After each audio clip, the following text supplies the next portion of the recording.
नमस्कार। सहारा समय की जो चौपाल है, चुनावी चौपाल, वो बुरहानपुर आ पहुंची है। बुरहानपुर का ऐतिहासिक शहर है और बुरहानपुर में आज हम बुरहानपुर के वरिष्ठ नागरिक हैं, बुद्धिजीवी तबका हमारे साथ है यहाँ पर। बुरहानपुर में इस चुनाव को लेकर लोगों का क्या विजन है, चुनाव को लेकर किन मुद्दों पर चुनाव लड़ा जा रहा है, इन्हीं मुद्दों पर आज बुरहानपुर में हम लोगों से बात करेंगे। हमारे साथ कुछ वरिष्ठ पत्रकार साथी भी हैं।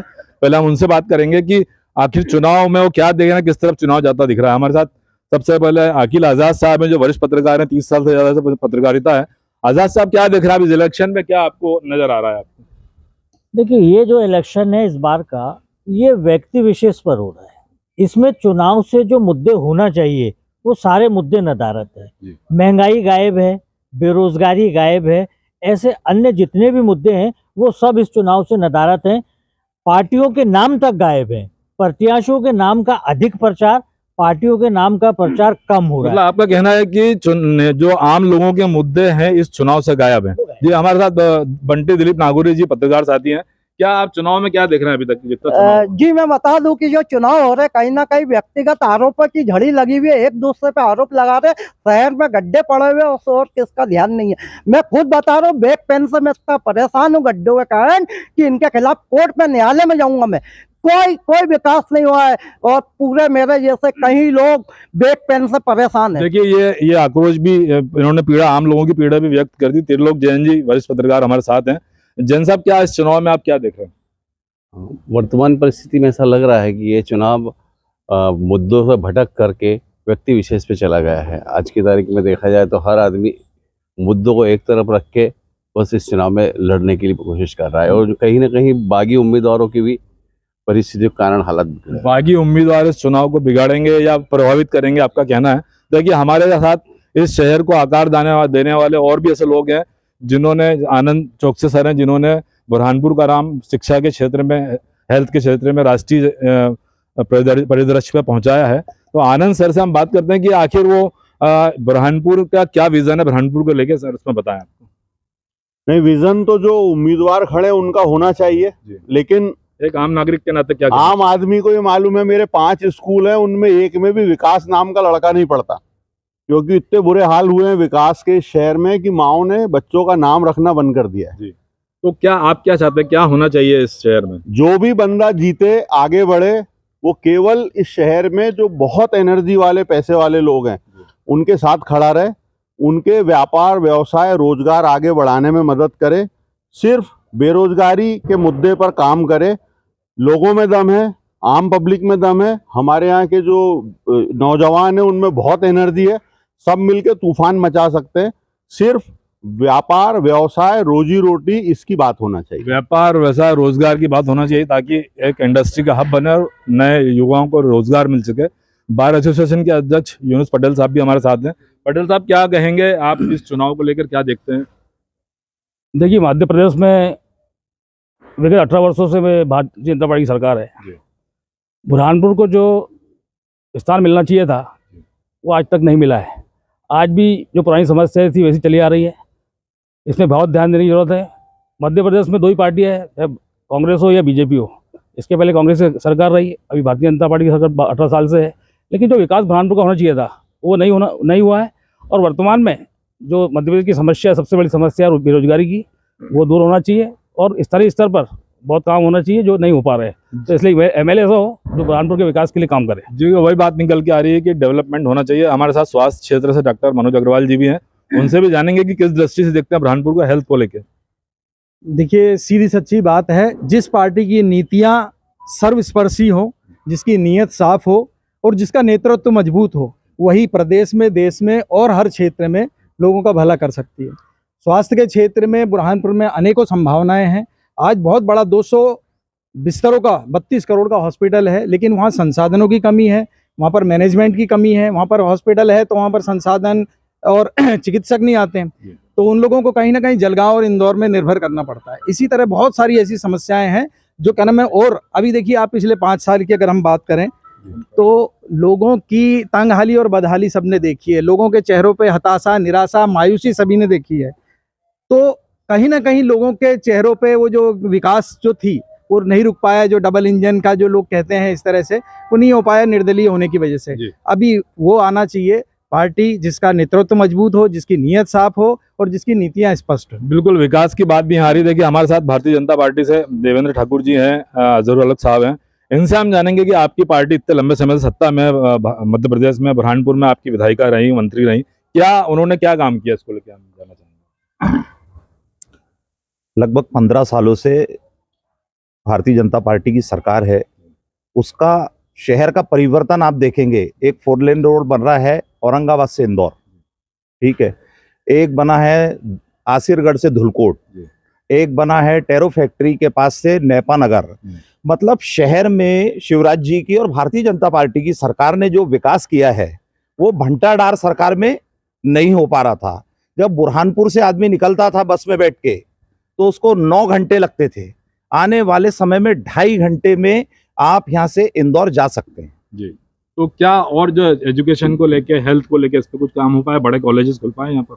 बिल्कुल आने वाले समय में इस पे काम होगा। शिवराज जी और भारतीय जनता पार्टी की सरकार ने हर क्षेत्र में काम किया है। अब हॉस्पिटल का डॉक्टर साहब ने बताया, इतना बड़ा हॉस्पिटल बनाना अपने आप में उपलब्धि है, उसका संचालन सही नहीं हो पा रहा है, वो स्थानीय स्तर पे एडमिनिस्ट्रेशन देखे। बिल्कुल, देखो हमारे साथ अल्पसंख्यक वर्ग से और भाजपा अल्पसंख्यक प्रकोष्ठ के जिला अध्यक्ष अजहरुल हक साहब भी हैं। भाजपा ने एक बात कही थी कि सबका साथ सबका विकास, तो अल्पसंख्यकों को कितना विकास हो पाया बुरहानपुर में। देखिए पिछले 70 साल में देखें तो 20 साल आप भारतीय जनता पार्टी के मध्य प्रदेश के शासन में देखिए, 2 साल जो डेढ़ साल करीब कमलनाथ जी की सरकार रही, तो 50 साल किस तरीके से विकास रुका रहा और उसके बाद में 18 साल निरंतर जिस तरीके से विकास हुआ है, तो सबके कोई भी इस चीज़ से नकार नहीं सकता। बुरहानपुर का इंफ्रास्ट्रक्चर कैसा था। और आप अगर मुस्लिमों की बात कर रहे हो तो मुस्लिमों का जो समाज की रीढ़ की हड्डी होती है वो युवा होता है। युवा पढ़ेगा लिखेगा तो आगे बढ़ेगा और वो समाज का विकास होगा। इनने 70 साल में जो उर्दू स्कूल थे, जहाँ पे ये होता था कि 8वीं 9वीं क्लास के बाद में बच्चे घर में बैठ जाते थे और पढ़ाई नहीं करते थे, उस पर कभी इनने ध्यान नहीं दिया। हमारे जब मध्य प्रदेश शासन में शिक्षा मंत्री रही अर्चना चिटनीस जी, तो उन्होंने सभी स्कूलों को अपग्रेड किया। जो पहले एक भी हायर सेकेंडरी स्कूल नहीं था, आज गांव-गांव में, शहर में अगर आप देख लो तो बेरी मैदान, हरीरपुरा, उसके बाद इच्छापुर, बहादुरपुर और शाहपुर, इनमें सब में स्कूल हायर सेकेंडरी स्कूल हो गए। शिक्षा को हम आगे बढ़ाएंगे तो समाज का उत्थान होगा। बिल्कुल, एजुकेशन के क्षेत्र में बड़ा काम हो, आपका क्या नाम। हमारे साथ कांग्रेस के प्रदेश महासचिव दुर्गेश शर्मा जी भी हैं। दुर्गेश शर्मा जी से जानना चाहते हैं कि क्या आप अभी पिछले दिनों अपनी सभाओं में भी काफी विपक्ष को, क्या सत्ता पक्ष को लेकर काफी बरसे हैं, तो क्या आपको क्या खामियां नजर आ रही है बुरहानपुर के विकास को लेकर।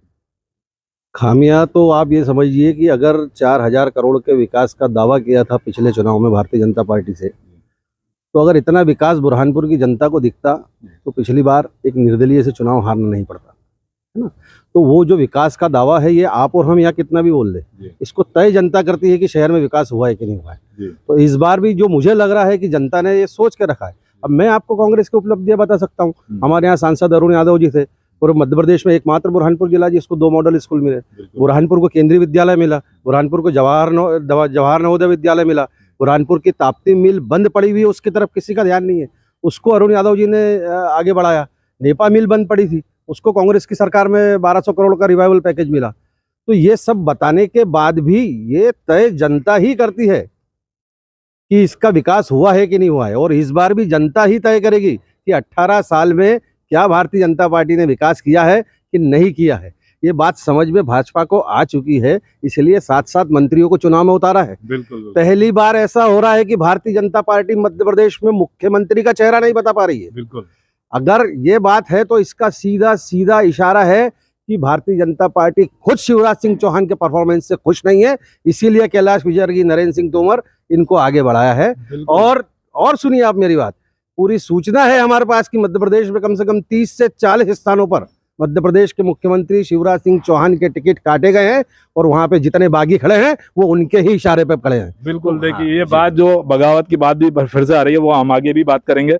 हमारे साथ वरिष्ठ कांग्रेस नेता डॉक्टर तारिक साहब भी हैं, उनसे हम जानेंगे कि क्या आप कहेंगे कि कांग्रेस के कार्यकाल में क्या काम हुआ, क्योंकि बीजेपी अपने विकास गिना रही है। आप विकास के नाम पर आपके पास क्या है। निश्चित तौर पर जो भारतीय जनता पार्टी अपना दावा कर रही है, वो 10 माले की जो इमारत जो हिंदुस्तान में और बुरहानपुर में उर्दू स्कूलों के और स्कूलों के ताल्लुक से जो बात आ रही है कि इन्होंने अपग्रेडेशन किया, तो भाई जो 10वीं तक थी वो 12वीं तक हुई। तो कांग्रेस ने ही अपने इस 50-70 सालों में बुनियाद से लेके 10 मंजिले की इमारत हमारी है, ऊपर के 2 माले अगर इन्होंने चढ़ा के उसको रंग रोगन कर दिया तो ये विकास इनके खाते में नहीं जाता। ये बुनियाद हमारी है, हिंदुस्तान हमारा है, हम सबका है। कांग्रेस उसके लिए हमेशा तत्पर है और विकास हमेशा करती रहेगी। बुरहानपुर में हमने बुरहानपुर विकास प्राधिकरण का जवाबदारी से पहल की है। कांग्रेस सत्ता में आते ही जैसे नगर निगम से 20 सालों में बुरहानपुर नहीं संभल रहा है, उसी तरीके से हम बुरहानपुर विकास प्राधिकरण का डबल इंजन वाला बिल्कुल अब कांग्रेस भी अपना विकास की बात रख रही है। हमारे साथ यहाँ पर जो भाजपा से बागी होकर निर्दलीय मैदान में हर्षवर्धन सिंह चौहान है, उनके हम संरक्षक हैं, उनको जिनको जो लोग चुनाव लड़ा रहे हैं उन लोगों को। हमारे साथ मनोज तारवाला जी है, आप भाजपा के बड़े नेता रहे हैं, और हम ये आपसे जानेंगे कि भाजपा कांग्रेस ने अपने बात रही है। एक बात ये भी आ रही है कि निर्दलीय के समय में कोई ज्यादा काम नहीं हो पाया, तो आप कैसा डिफेंड करेंगे अपने प्रत्याशियों के? देखो, मैं तो ये कहता हूँ कि जो भारतीय जनता पार्टी ने इस बार उम्मीदवार बनाने की भूल की है, उसी के कारण हमको बुरहानपुर के विकास के लिए निर्दलीय प्रत्याशी के रूप में हर्षवर्धन सिंह चौहान को खड़ा करना पड़ा। आपको याद दिलाना चाहता हूँ 2018 का चुनाव, हमारी भारतीय जनता पार्टी की तात्कालिक उम्मीदवार ने धन्यवाद सभा में कहा था कि मेरे को वोट नहीं देने वालों को मैं रुला दूंगी, और उसका बदला लेने का तरीका रहा कि यहाँ से निर्दलीय चुनाव जो जीत के गए, यहाँ पर नंद कुमार सिंह चौहान की मृत्यु के बाद भारतीय जनता पार्टी का शीर्ष नेतृत्व, जिसको अपन बोल सकते हैं कि ताकतवर दमदार नेता कोई बचा था तो मात्र अर्चना चिटनीस बची थी। जिला पंचायत अध्यक्ष भारतीय जनता पार्टी का, महापौर भारतीय जनता पार्टी का, जनपद अध्यक्ष भारतीय जनता पार्टी का। किसने मेरी बहन को रोका था यहाँ के विकास करने के लिए? क्यों नहीं रुलाया, क्यों रुलाया जा रहा है हमारे बुरहानपुर के जनता? पॉलिटिक्स की आप भी सलाहकार थे उनके? मैं सहयोगी था जी।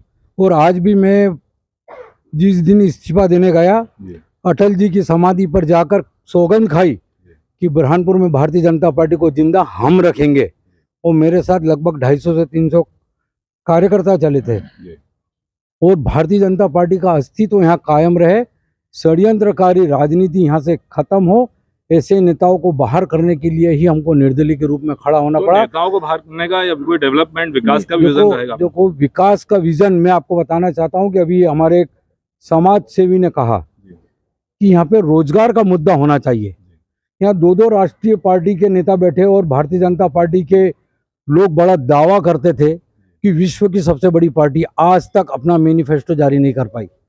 कांग्रेस ने मैनिफेस्टो जारी नहीं किया। मेरे उम्मीदवार निर्दलीय होने के बाद बुरहानपुर के लिए क्या करेंगे, इसका मैनिफेस्टो जारी किया, और मैं आनंद सर की बात से सहमत हूँ कि यहाँ के युवाओं को रोजगार करने के लिए उन्होंने वचन पत्र दिया है, जारी किया है कि 150 एकड़ जमीन के अंदर उद्योग लगाने के लिए मात्र 1 रुपया वर्ग फीट से हम किराए के ऊपर जमीन पूरा डेवलपमेंट करके देंगे।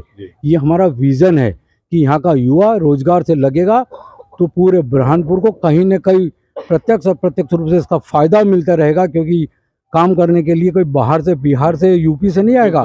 यहीं का कार्यकर्ता लगेगा, यहीं का नौजवान लगेगा, तो उसका परिवार। बुरहानपुर के जो लोकल उद्यमी है वो उद्योग लगाएंगे। इस पे हम बात करेंगे रमेश पाटीदार जी से कि आखिर क्या विजन है कि जो विकास में चुनाव में मुद्दे उठ रहे हैं, रोजगार, महंगाई, बेरोजगार है, इंडस्ट्री लगाने की बात उठ रही है, कितना सहमत है आप? क्या होना चाहिए इसमें? रोजगार का जो विषय है वो तो प्रमुख विषय है हमारे शहर का।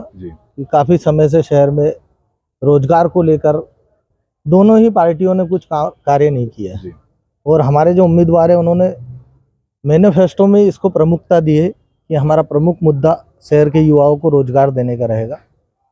और विकास के दावे, जैसे कि कोई 4000 करोड़ के विकास का दावा कर रहा है, कोई 1000 करोड़ के कर रहा है। 4000 करोड़ के विकास के दावे को तो जनता ने 2008 में नकार दिया, और 1000 करोड़ के दावे को इस बार नकार देगी। और मेरा ये कहना है कि तो 4000 हर्षवर्धन को लोग क्यों वोट दें, आप ये बताएं? हर्षवर्धन को लोग इसलिए वोट दें कि 4000 करोड़ वाले के विकास वालों को भी जनता ने मौका दिया है, 1000 करोड़ वाले को भी मौका दिया है। ये जो हर्षवर्धन सिंह चौहान युवा उम्मीदवार है, उसमें अपार संभावना है कार्य करने की। तो जनता को एक बार एक युवा को अवसर देना चाहिए, और इसी बात को लेकर और विकास के मुद्दे को लेकर, रोजगार के मुद्दे को लेकर ही हम मैदान में हैं। बिल्कुल युवा एनर्जी सामने आएगी उससे। हमारे साथ महिला साथी भी हमारे, उनसे जानना चाहेंगे कि महिला आप हैं तो शहर में क्या चीज ऐसा जो छूट गई है, क्या चीज होना चाहिए? देखिए, जब कभी भी चुनाव आते हैं तो महिलाओं के से संबंधित समस्याएं जो है उसकी बातें, उन मुद्दों के निराकरण की बातें हर राजनीतिक दल करता है, लेकिन जैसे जैसे ही चुनाव जाते हैं उसके बाद महिलाओं की समस्याओं को नेपथ्य में डाल दिया जाता है। महिलाओं के विकास भाई जो है वो नेपथ्य में जाके सो जाते हैं। और आज देखिए, हमारे शहर की ही बात करें तो महिलाओं के लिए एक शासकीय कॉलेज तक नहीं है, महिलाओं के लिए एक रोजगारोन्मुखी कोई ऐसा कार्य नहीं है कि जिससे कि हमारी शहर की महिलाओं को रोजगार प्राप्त हो सके। स्वास्थ्य की बात तो सभी को पता है कि कितना बुरा हाल है, और इसी के साथ महिलाओं के साथ स्वास्थ्य हो, रोजगार हो, शिक्षा का भी के क्षेत्र में भी यही हाल है। और दिन ट्रैफिक की भी समस्या का महिलाओं को खुद ही गाड़ी चला के महिलाएं जाती है, तो क्या ट्रैफिक की क्या स्थिति? सड़कों पर हमारे शहर की सड़कों के इतने बुरे हाल हैं कि यहाँ पर महिलाएं स्वतंत्र रूप से अपने वाहन भी नहीं चला पाती है। एक पार्किंग की व्यवस्था नहीं है महिलाओं के लिए। रोजगार के लिए यहाँ पर एक अलग से कोई बिजनेस जोन होना चाहिए, कोई ऐसा होना चाहिए जहाँ पर सिर्फ महिलाएं जा सके। बिल्कुल, ये आपने महिलाओं की बात बोली। आनंद सर ने एक आर्टिफिशियल जिसको बोलेंगे ताजमहल दिया है, और एक दरगाह हकीमी भी हमारे यहाँ पर है। टूरिज्म को लेके क्या स्थिति है? हम दरगाह हकीमी में की तरफ से तफजुल हुसैन साहब है, उनसे हम जानेंगे कि टूरिस्ट की क्या हालात हैं या टूरिस्ट कितना पहुँचते हैं यहाँ पर। सर, टूरिस्ट तो बहुत पहुंचते हैं, लेकिन रोडों की इतनी ख़राब हालत है कि मेहमानों को आने में बहुत तकलीफ़ होती है, क्योंकि उस रोड के ऊपर दरगाह हकीमी और गुरुद्वार जैसे इंटरनेशनल धार्मिक स्थल हैं, तो बहुत तकलीफ़ होती है। दरगाह हकीमी ने आने के लिए मतलब एक प्रस्ताव भी रखी थी यहाँ हेलीपैड बनाने के लिए, लेकिन उसको आज तक, और जबकि हमने ये भी कहा था कि जितनी मदद हो सकेगी हम करेंगे, लेकिन आज तक कोई सरकार ने नहीं करी, ना सुनी। देखिए, जो बात निकल के आ रही है, हमारी सब लोगों से बात हुई, इतने जो मुद्दे सारी चीजें विकास के इर्द गिर्द घूम रही हैं। भाजपा ने कहा हमने विकास किया है, कांग्रेस ने अपने विकास की बात बताई है, निर्दलीय हर्षवर्धन की जो जिन लोगों ने खड़ा किया, जो उसके संरक्षक, उनका कहना है कि हम विकास के विजन लेके हम भी जनता के बीच में जाएंगे। तो बुरहानपुर को 17 जो नवंबर को वोटिंग होने वाली, अब कौन सा प्रतिनिधि मिलता है, जनता किसे पसंद करती है, ये आने वाले 3 दिसंबर को ये पिक्चर भी क्लियर हो जाएगी, और ये भी तय हो जाएगा कि आखिर जनता किसके साथ गई। बुरहानपुर से सारा समय के लिए रिजवान अंसारी।